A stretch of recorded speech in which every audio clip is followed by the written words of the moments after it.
आइए इस कवि सम्मेलन बनाने वाले बड़े भैया कुमार मनोज जी को हमें सुनना है।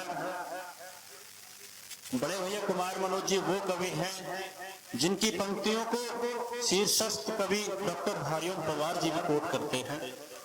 ये आपका सौभाग्य है कि वो आपके बीच पधारे हैं। तो मैं 4 पंक्तियों से उनको बुलाना चाहूंगा। आप सभी तालियां बजाकर उनका स्वागत कीजिए कि नफरत न मोहब्बत न तो चाहत की वजह से, अरदास न पूजा न इबादत की वजह से, कि नफरत न मोहब्बत न तो चाहत की वजह से, अरदास न पूजा न इबादत की वजह से, और नेता न पार्टी न सियासत की वजह से, ये मुल्क सलामत है शहादत की वजह से।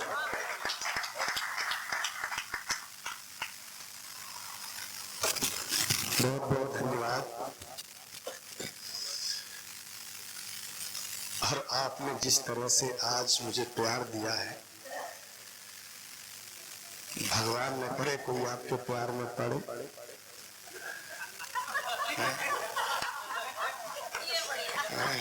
खुशी भीतर मगर खुशियों का मंजर ढूंढते हैं हम। खुशी भीतर मगर खुशियों का मंजर ढूंढते हैं हम। किताबों में खुदा ईश्वर पैगंबर ढूंढते हैं हम। हमारी बेयकीनी का नतीजा और क्या होगा, समंदर में खड़े होकर समंदर ढूंढते हैं हम। समंदर में खड़े होकर देखो क्या है कि दुनिया की कितनी महंगी फिल्म है, 1000 करोड़ की फिल्म बने, लेकिन 3-3.5 घंटे से ज्यादा की अगर फिल्म किसी डायरेक्टर में हिम्मत नहीं जो बना पाया। लेकिन हम लोगों के पास सिर्फ कितने खर्च कर देते हैं, मतलब 1,50,000 रुपया में ऐसा कार्यक्रम कर देते हैं कि 6-7-5 घंटा आप ऐसे बैठे रहते हो जम के।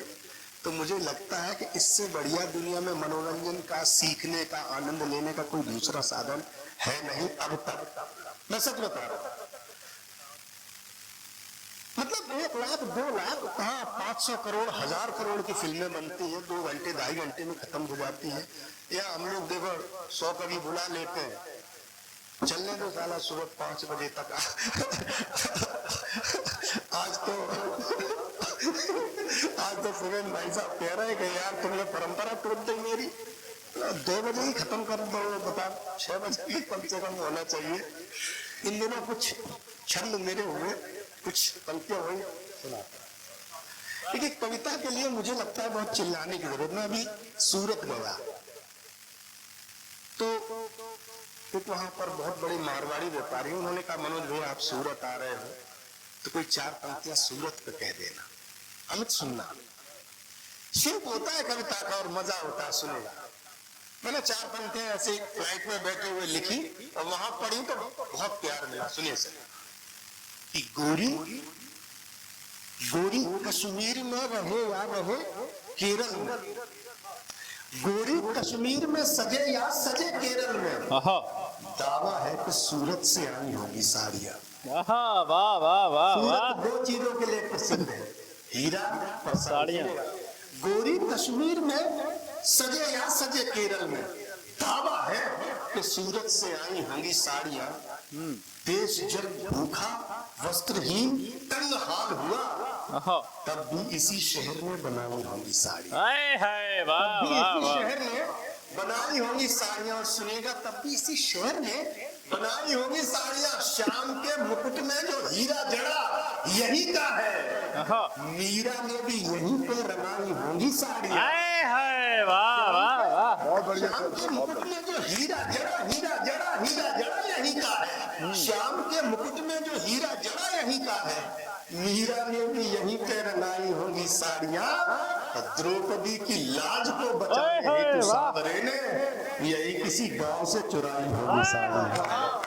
द्रौपदी की लाज बचाने हेतु सांवरे ने, द्रौपदी की लाज को बचाने हेतु सांवरे, क्योंकि अब चिल्लाने की ताकत है नहीं, गाने की भी ताकत नहीं है, तो ऐसे द्रौपदी की लाज को बचाने हेतु सांवरे ने यही किसी गांव से चुराई होगी साड़ियां। वाह, यही किसी गांव से चुराई। क्या शिल्प है, वाह। क्या सुनेगा, एक छंद और सुनेगा। स्वागत। हम लोग जो बिहार पट्टी के लोग होते हैं, मैं सच बता रहा हूँ, उनकी जिंदगी अलग अलग होती है, हमारे संघर्ष अलग है, हमारी चीजें अलग है। हमको लोग समझ नहीं सकते। मैं अमेरिका गया, कई बार दुनिया के कई बड़े देश देखने को मुझे मिले। हम लोगों की जो विरासत है, जो तासीर है, वो थोड़ी अलग है। तो हम वहां गए तो एक बहुत बड़े आदमी थे, उनके बेटे से भारतीय थे, बातचीत होने लगी तो उनके बेटे को हिंदी की एक लाइन भी नहीं आती थी। इंडिया से गए होंगे, बड़े आदमी को बहुत खूब पैसा कमाया। तो उस लड़के से मैंने बात करने की कोशिश की तो उसको थोड़ी बहुत हिंदी समझ, बोल बिल्कुल भी नहीं पा रहा था।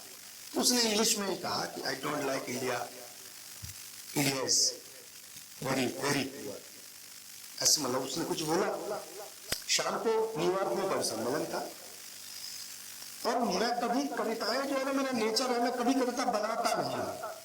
मुझसे अपने आप कविताएं आती है, मैं उन्हीं को कविताएं मानता हूं, जबरदस्ती भर्ती कविता नहीं करता कि तुकबंदी में डाली। शाम को मैंने शेर सब सुनिएगा। स्वागत।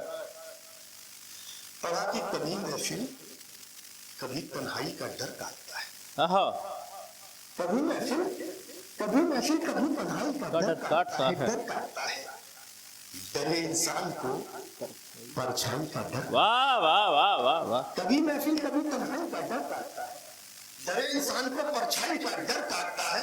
तुम्हारे शहर में माँ की नहीं सुनते हो बेटे, हमारे गांव में भौजाई। वाह वाह वाह, जिंदाबाद। वाह। हमारे शहर, हमारी तो भाभी डांट देती है, भाभी ने कह दिया ऐसा ना करिए, तो भाभी से डरते। तुम्हारे शहर में माँ की नहीं सुनते हो बेटे, हमारे गांव में भौजाई का डर काटता। वाह। और ये पंक्तियां कई संचालक कोट करते मैंने सुना है। हमारे गांव में भौजाई का डर काटता। क्या करता हूं कि वो झूठे तर्क दे देकर, देखिए कभी को ये बताया गया कि कभी हमेशा विपक्ष होता है। पत्रकार को भी यही होना चाहिए, क्योंकि सरकार के पास बहुत सारे साधन होते हैं अपना प्रचार कराने के लिए। जनता की आवाज कहने वाले यही चंद लोग होते हैं, कुछ कवि, कुछ पत्रकार। इसके अलावा जनता की पीड़ा कहने वाला आखिर कौन होता है? सही बात। स्वागत। जहां पर सत्य को सुनकर हुकूमत रूठ जाती है, जहां पर सत्य को सुनकर हुकूमत रूठ जाती है, वहां पर आम जनमानस की किस्मत फूट जाती है। वाह। जहां पर सत्य को सुनकर हुकूमत रूठ जाती है, वहां पर आम जनमानस की किस्मत फूट जाती है। रंगीले देश में निर्माण की जादूगरी देखो, सड़क अरबों की उद्घाटन से पहले। वाह वाह वाह वाह वाह वाह, जिंदाबाद। क्या बात है। उद्घाटन से पहले टूट जाती है। वाह। सुनिएगा कि यह है कौन मुंसिफ, कौन पैरोकार, क्या जाने।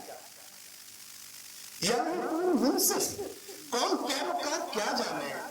ये भोले लोग इस दुनिया के कारोबार क्या जाने। वाह। ये भोले लोग इस दुनिया के कारोबार क्या जाने, ये भोले लोग इस दुनिया के कारोबार क्या जाने। और ये चंबल का शेर, ये भोले लोग इस दुनिया के कारोबार क्या जाने। इमारत बन गई पूरी महज चौथाई लागत में, गिरेगी किसके बच्चों के लिए ठेकेदार। वाह वाह वाह, जिंदाबाद। महज चौथाई इमारत बन गई पूरी महज चौथाई लागत में, गिरेगी किसके बच्चों का ये ठेकेदार क्या जाने। और पंकज सुनेगा, गिरेगी किसके बच्चों का ये ठेकेदार क्या जाने। खड़े रहते हैं चौखट पर हिफाजत के लिए हर पल, खड़े रहते हैं चौखट पर हिफाजत के लिए हर पल। कौन मुंसिफ, कौन पैरोकार, क्या जाने। ये भोले लोग इस दुनिया के कारोबार क्या जाने। खड़े रहते हैं चौखट पर हिफाजत के लिए हरदम, कहानी महल के भीतर की पहरेदार क्या जाने। वाह वाह वाह वाह वाह वाह, महल के भीतर की, वाह वाह, महल के भीतर की पहरेदार क्या जाने। जो घर में गूंजती थी अब वो किलकारी नहीं मिलती। आहा हम लोग अपने हमारा जो बचपन था आप लोग याद करिए हम लोग कैसे होते हैं। आजकल के बच्चे मतलब बोर हो जाते हैं। हम लोग जानते नहीं थे बोर में कोई चीज होती है। मतलब साइकिल का पहिया मिल गया तो डंडे से मार के चले गए 2 किलोमीटर। कुछ मिल जाए, सही बात। मट्टी मिल गई, मिट्टी को तोड़ के थ्रेसर बना रहे हैं, पहिया बना रहे हैं। मतलब हम लोग बोर नहीं होते। कछु नहीं तो डिल्ला ही मार रहे हैं। पानी में ऐसे टूटा हुआ कुछ मिल गया मार रहे हैं और सरकता चला जा रहा है। भैंस ने कहा कि लात मार दी तो उसी में मतलब हमारी मस्ती का आनंद अलग था। अब मैं देखता हूँ मतलब मेरा बच्चा उसकी उम्र मुश्किल से 8-9 साल की, वो कह रहा है पापा हम बोर बोर। वो बोर हो गया। तुम क्या पढ़ता हूँ सुनिएगा। स्वागत। नई तहजीब में पढ़कर पुरानी भूल बैठे। नई तहजीब में पढ़कर पुरानी भूल बैठे हैं। बगीचे की हवा बारिश का पानी भूल बैठे। वाह। नई तहजीब में पढ़कर पुरानी भूल बैठे हैं। बगीचे की हवा बारिश का पानी भूल बैठे हैं। शुरू जब से हुई मोबाइलों पर गेम की सुविधा मेरे बच्चे सभी किस्से कहानी भूल गए। है वाह वाह वाह। सभी किस्से कहानी भूल बैठे हैं। घर में गूंजती थी अब वो किलकारी नहीं, अब वो किलकारी नहीं मिलती। जो घर में गूंजती थी अब वो किलकारी नहीं मिलती। किताबों से दबे बचपन में दमदारी नहीं मिलती। वाह वाह वाह। किताबों से दबे बचपन में दमदारी नहीं मिलती। और शेर पढ़ता सुनिएगा। किताबों से दबे बचपन में दमदारी नहीं मिलती। किताबों से दबे बचपन में दमदारी नहीं मिलती। और रंगीले देश में कुछ गांव ऐसे भी अभागे हैं जहां होली पे भी बच्चों को पिचकारी। है वाह वाह वाह वाह वाह। गांव ऐसे भी अभागे हैं जहां होली पे भी बच्चों को पिचकारी नहीं मिलती। पंक्तियां पढ़ता हूँ। जहां होली पे भी बच्चों को पिचकारी नहीं मिलती। मोहब्बत के बारे में बहुत कुछ कहा गया। प्यार की इतनी सारी परिभाषाएं दी गई। प्यार जिसने किया वो भी गया काम से, और जिसने नहीं किया वो भी जिंदगी भर उस प्यार के लिए तरसता रहा। मैंने एक शेर कहा सुनेगा स्वागत। जो मुझे लगता है मैंने कुछ अच्छा कहा है। उसमें से वो शेर है। एक लड़का और एक लड़की दोनों एक दूसरे को चाहते थे पर उस स्थिति शादी हो नहीं सकती थी। घर वालों ने दबाव दिया तो दोनों ने जाके एक होटल में जाके अपना मांग भरी जैसे आजकल लड़के करते हैं शादी करी और सुसाइड कर लिया। और अखबार में लिखा कि प्रेम का अंत। मैंने अखबार पढ़ा, मुझे अच्छा नहीं लगा। मेरा मानना यह है कि प्यार में मर गए तो कहे बात का प्यार। प्यार तो वो है जो जिंदगी दे। तू मुझे जीने का मौका दे, मैं तुझे जीने का मौका दूं। सही बात। मर गए तो कहे बात का प्यार। एक शेर मैंने कहा लड़का क्यों मरना है? स्वागत। क्योंकि हमारे यहाँ जो परंपरा चली आई, तू क्षमा में मैं हूं परवाना, तू दीपक में पतंगा, क्षमा जलती है परवाना आता है, उसकी मोहब्बत में जलकर मर जाता है। मित्र दोस्त, किसी परवाने को इतना अधिकार नहीं होता कि किसी क्षमा के लिए वो अपनी जान दे दे। क्योंकि प्यार उसको केवल क्षमा ही नहीं करती, प्यार तो उसको उसका बूढ़ा बाप, बूढ़ी माँ, छोटी बहन, बूढ़ी दादी, पूरा परिवार करता है। ये परिभाषा ही गलत है। आपके इस बेटे ने नई बात कही। स्वागत। प्यार करना तो कभी क्षमा परवाने की तरह मत करना। प्यार करना तो कभी दीपक पतंगे की तरह मत करना। आपका बेटा एक नई बात कहता है, आप याद रखिएगा। प्यार करना तो कैसे करना। स्वागत। समंदर पार भी पुरखों की थाती साथ रहती है। समंदर पार भी पुरखों की थाती साथ रहती है कि जो जलते हुए दीपक में बाती साथ रहती है। मोहब्बत जब कभी करना तो पौधों की तरह करना, जो महलों में भी ले जाओ तो माटी साथ रहे। है वाह वाह वाह वाह। जिंदाबाद जिंदाबाद। बहुत बड़ी बात, बहुत बड़ी बात।